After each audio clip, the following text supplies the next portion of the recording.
ಗುರು ಸಾಕ್ಷಾತ್ ಪರಬ್ರಹ್ಮ ತಸ್ಮೈ ಶ್ರೀ ಗುರುವೇ ನಮಃ.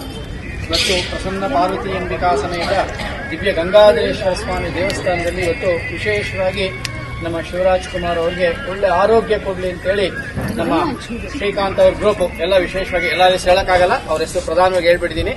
ಅದರಿಂದ ನಮ್ಮ ಚಂದ್ರಣ್ಣ ಅವರು ಬಹಳ ಚಂದ್ರಣ್ಣ ಅವರು ಬಹಳ ಪೂರ್ವದಿಂದ ನಾನು ಪುನೀತ್ ರಾಜ್ಕುಮಾರ್ ಅವರ ತೋಟದಲ್ಲಿ ಪ್ರತಿ ಪೌರ್ಣಮಿಗೆ ಹೋಗಿ ನಾವು ಸತ್ಯನಾರಾಯಣ ಪೂಜೆ ಮಾಡ್ತಾ ಇದ್ವಿ ಅಣ್ಣವರಿದ್ದಾಗ. ಆ ಒಂದು ಬಾಂಧವ್ಯ ನಮಗೆ. ಆದ್ರಿಂದ ಅವ್ರು ನಮ್ಮ ಗಂಗಾಧರೇಶ್ವರ ಅಂದ್ರೆ ಬಹಳ ಇಷ್ಟವಾಗಿರುವಂತಹ ದೇವಸ್ಥಾನ ಅವರಿಗೆ, ರಾಜ್ಕುಮಾರ್ ಅವರಿಗೆ ಈ ಧ್ವಜಸ್ಕಂಬ ಅವರೇ ಮಾಡಿಸ್ಕೊಟ್ಟಿರುವಂತದ್ದು. ಆದ್ರಿಂದ ಆ ಶಿವರಾಜ್ ಕುಮಾರ್ ಅವರಿಗೆ ಇನ್ನೂ ಹೆಚ್ಚಿನ ರೀತಿಯಲ್ಲಿ ಒಳ್ಳೆ ಆರೋಗ್ಯ ಕೊಟ್ಟು ಹಲವಾರು ಜನಕ್ಕೆ ಒಳ್ಳೇದಾಗ್ಲಿ ಅಂತೇಳಿ ಗಂಗಾಧರೇಶ್ವರನ ಸಾನ್ನಿಧ್ಯದಲ್ಲಿ ಮಹಾಮೃತ್ಯುಂಜಯ, ಆದಿತ್ಯಾದಿ ನವಗ್ರಹ, ಮಹಾಗಣಪತಿ, ಪುರಸ್ತರ ಆಯುಷ್ಯೋಮ ಅವರಿಗೆ ಇನ್ನೂ ಸ್ಥಿರವಾಗಿ ಒಳ್ಳೆ ಆರೋಗ್ಯ ಕೊಡಲಿ ಅಂತೇಳಿ ವಿಶೇಷವಾಗಿ ಆಯುಷ್ಯೋಮ ಮಾಡಿದೀವಿ. ಆ ಗಂಗಾಧರೇಶ್ವರನ ಅನುಗ್ರಹದಲ್ಲಿ ಪರಿಪೂರ್ಣವಾಗಿ ಅವರು ವಿಶೇಷವಾಗಿ ಆರೋಗ್ಯದಲ್ಲಿ ಬಂದು ಇನ್ನೂ ಹೆಚ್ಚಿನ ರೀತಿಯಲ್ಲಿ ಆ ಚಲನಚಿತ್ರಗಳನ್ನ ಮಾಡಲಿ ಅಂತೇಳಿ ಆ ಸ್ವಾಮಿ ಹತ್ರ ಪ್ರಾರ್ಥನೆ ಮಾಡ್ಕೊಂತ ಇದ್ದೀವಿ. ಹರ ನಮಃ ಪಾರ್ವತೀ ಪತಯೇ.